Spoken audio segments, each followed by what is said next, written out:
Les vraies voix Sud Radio, 17h-20h, Philippe David. Le sentiment que j'ai eu, c'est que la gestion de cet hommage à Samuel Paty par l'Éducation nationale, c'était on fait une minute de silence, on rebaptise des salles au nom du professeur assassiné et puis terminé, quoi. Voilà. Je pense que l'Éducation nationale sortirait grandie de reconnaître que dans son soutien à Samuel Paty, elle n'a pas été totalement parfaite. Les vraies voix Sud Radio. Tous suspendus, c'est le hashtag qui prend de l'ampleur ces derniers jours au sein des personnels de l'Éducation nationale, un hashtag en soutien à Jean-Christophe Peton que vous avez entendu ce matin dans le grand matin de Patrick Roger et Cécile de Bénibus. Jean-Christophe Peton, un enseignant suspendu pour avoir publié le 14 octobre sur Pronote et Twitter un texte dans lequel il interrogeait sur le rôle joué par l'Éducation nationale dans l'assassinat de Samuel Paty. Un texte qui disait ceci, je cite: « Avant d'être égorgé, Samuel Paty a été abandonné par sa hiérarchie, l'Éducation nationale et ses sbires, et même tensé pour avoir montré des caricatures qui pouvaient heurter X ou Y ou Z. Aujourd'hui, la même hiérarchie nous intime une minute de silence pour lui rendre hommage. Cette minute de silence, il faut la faire pour lui évidemment, mais ne soyons pas dupes de l'hypocrisie de l'institution et de ses relais. » Fin de citation. Le 22 octobre, Jean-Christophe Peton a été convoqué par le rectorat de Besançon et suspendu pour 4 mois à titre conservatoire. De plus, une procédure disciplinaire est ouverte, et tout cela sous prétexte qu'un fonctionnaire ne peut critiquer son institution ni sa hiérarchie. D'où notre premier débat, tous suspendus, l'éducation nationale est-elle fracturée? Et vous êtes 96,1% à dire oui sur Twitter. Avec nous, Romain Vigneste, président de l'association des professeurs de lettres. Bonsoir. Bonsoir. C'est notre débat. Y a-t-il une fracture entre les ronds de cuir des bureaux, rue de Grenelle ou dans les rectorats, et les enseignants comme vous, ou comme Jean-Christophe Peton, ou comme Samuel Paty, qui sont eux en direct au contact des élèves? Il y a certainement une rupture, mais peut-être pas cette rupture, je ne pense pas qu'on puisse dire que ce soit parce que les ronds de cuir, comme vous dites, ne seraient pas au courant de ce qui se passe sur le terrain. Je pense que la rupture, elle est dans la conception même de notre métier et de la mission de l'enseignant. C'est là qu'il y a une rupture, c'est-à-dire que pour la plupart d'entre nous et la plupart des collègues, notre mission, elle est d'éveiller, disons, de transmettre le savoir nécessaire à l'élève pour qu'il pense par lui-même et pour qu'il le forme à la recherche de la vérité. Et c'est ce qu'a fait Samuel Paty, c'est ce qu'ont fait les collègues en général. Et je reprends votre appellation de rond de cuir, ou disons pour une partie de la hiérarchie, ça n'est pas spécialement notre mission. Je crois que la rupture, elle est dans un rapport elle est fondamentalement dans le rapport au savoir. Philippe Bilger. Monsieur le Président, heureusement que je n'ai pas connu la même hiérarchie quand j'étais magistrat. Parce que je ne sais pas si j'aurais fait mes 40 ans de magistrature. Mais ceci étant dit, à la fois, évidemment, je désapprouve totalement la procédure disciplinaire qui va être engagée contre ce professeur qui a une parole libre et clairvoyante. Mais est-ce que vous ne trouvez pas à la longue qu'il faudrait plutôt que de se tourner vers cet atroce assassinat, vers le futur, l'Éducation nationale a des maux considérables à régler, et notamment, me semble-t-il, contre ces hiérarchies qui sont éloignées du terrain et de l'enseignement, à réparer des dysfonctionnements éclatants pour les parents et les professeurs. Romain Vigneste. Bien sûr, mais je pense que cette affaire est tout à fait symptomatique des maux dont souffre l'éducation nationale. Et je dirais, plutôt que de dire que l'éducation nationale s'éloigne de ses enseignants, qu'elle s'éloigne de l'enseignement lui-même. C'est-à-dire que si on prend l'exemple en question, celui de la liberté d'expression, celui donc cet enjeu qui est de défendre la liberté d'expression. si vous voulez aussi défendre la tolérance, être contre le racisme, ou toutes ces sortes de choses. Vous avez deux manières de voir les choses. Soit vous faites du catéchisme et vous dites aux élèves, c'est pas bien, c'est bien, ceci c'est pas bien, il faut faire comme ça, il faut pas faire comme ça. Mais ça ne marche pas. Nous, l'objectif, la finalité de l'enseignement, c'est d'amener les élèves à penser par eux-mêmes et d'aboutir en raison aux conclusions qui font que nous condamnons le racisme, nous condamnons le sexisme ou nous défendons la tolérance. C'est-à-dire qu'il y a un gros paradoxe, c'est qu'on défend la liberté d'expression. La liberté d'expression, c'est avant tout la condition sine qua non de la recherche de la vérité. Le contraire de la liberté d'expression, c'est le dogmatisme. Alors on va défendre la liberté d'expression non pas en pratiquant la raison, en pratiquant le raisonnement, qui doit être, disons, la colonne vertébrale de la liberté d'expression, mais en disant simplement la liberté d'expression, c'est bien ou c'est pas bien. Vous voyez ce que je veux dire? Si je puis me permettre une anecdote qui se rapproche de notre problème. Je connais une collègue de lycée professionnel qui, une fois à la retraite, a été contactée par un ancien de ses élèves qui avait dû la trouver, je crois, sur Facebook ou peu importe.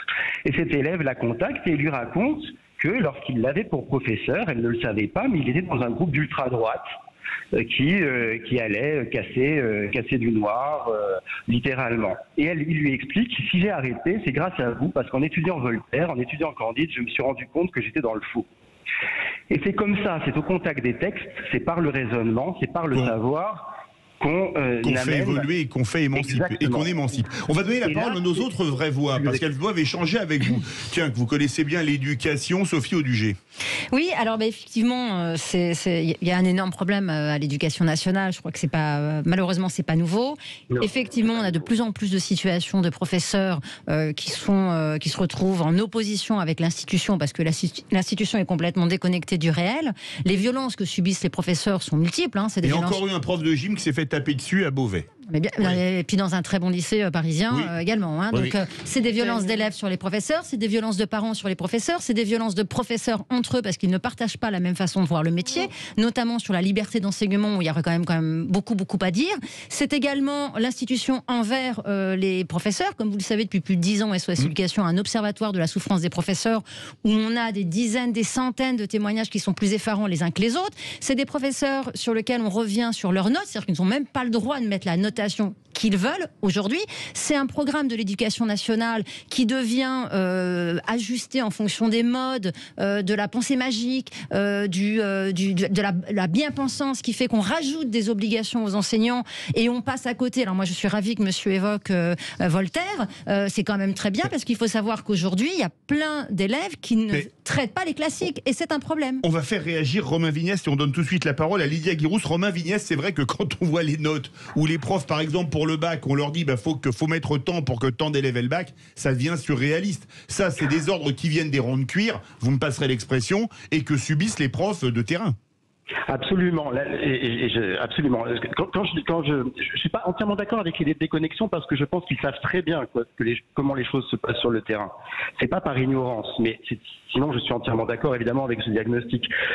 Oui, mais ça correspond très bien aussi au ravalement du professeur qui est passé d'un maître qui est donc on considère qu'il est une autorité, qu'il est l'auteur de son cours parce qu'il est le dépositaire d'un savoir, qu'il est d'ailleurs son devoir est de l'entretenir, ce savoir. Et beaucoup de professeurs continuent à faire des recherches, se tiennent au courant. C'est ça qui est important. Et ça, c'est la conception, c'est ma conception de notre métier.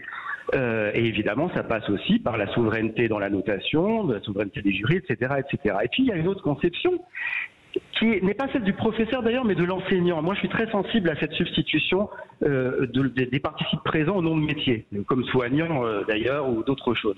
C'est-à-dire que vous n'êtes qu'un exécutant et vous êtes là pour enseigner de la manière dont vous dit d'enseigner et d'enseigner les contenus qu'on vous dit d'enseigner. Moi, le programme m'oblige à traiter, par exemple, de tel, je sais pas, un programme d'histoire, vous devez traiter de l'Empire. Mais on ne vous dit pas ce que vous devez dire de l'Empire. Ça, c'est votre responsabilité de savant, disons-le. Et c'est là, vous voyez, qu'il y a un rabaissement de la mission du professeur et de son statut qui est censé... Oui, excusez-moi. Parce qu'on n'a pas trop de temps, on va donner la parole à Lydia Guirousse de suite. Non mais je partage ce que vient de dire Romain. Effectivement, moi, il y a une chose qui me frappe, c'est la place de l'enseignant dans la société. Avant, le professeur, l'enseignant, l'instituteur, c'était une institution, en quelque sorte, et ils étaient respectés. Et il y a une forme de déclassement, en fait, et ce déclassement du professeur, c'est aussi a ouvert la voie à je veux dire, des débats sur la façon d'enseigner, a ouvert la voie à un manque de respect aussi du professeur.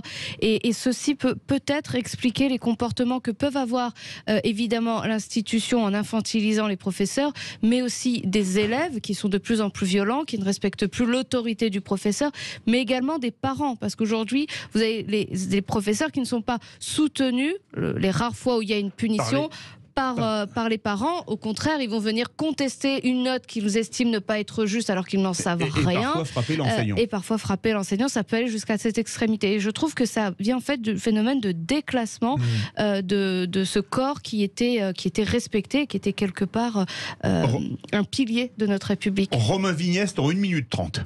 Je suis entièrement d'accord sur ce déclassement. Ce sur quoi je voudrais insister, c'est qu'il va de pair avec un déclassement, si on reprend le mot, du savoir lui-même. Exactement aussi.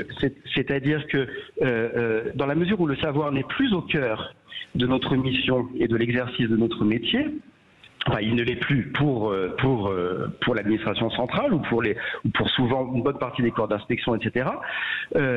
Où on est censé, comme vous l'avez très bien dit à l'instant, non plus transmettre les connaissances et apprendre à penser, mais dire la bonne parole sur le développement durable, dire la bonne parole sur le vivre ensemble, dire la bonne parole, et bien dire la bonne parole et non pas construire une démonstration ou donner le savoir qui va amener à une réflexion et à une conclusion.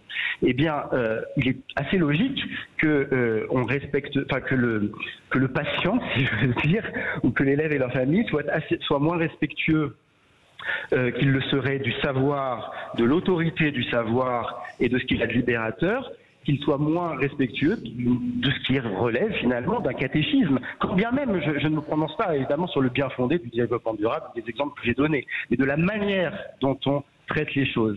Ça n'est plus un cours, un enseignement, une démonstration fondée sur des connaissances, c'est une bonne parole qu'on est chargé de véhiculer. Et dans un sens, entendez bien ce que je dis, hein, dans un sens, il est assez compréhensible qu'on respecte moins la propagande que le savoir. Merci. Et, voilà. Merci beaucoup Romain Vigneste, président de l'association des professeurs de lettres. Verdict sur Twitter, tous suspendus. L'éducation nationale est-elle fracturée? Vous êtes 96,4% à dire oui. Tout de suite, on va parler de la primaire, on va appeler ça comme ça, des Républicains. Et on va en parler avec Théo Renaudon, qui était en compagnie de l'équipe d'Éric Ciotti, et d'Alexandra Borchio-Fontin, qui est sénatrice LR des Alpes-Maritimes et soutien d'Éric Ciotti.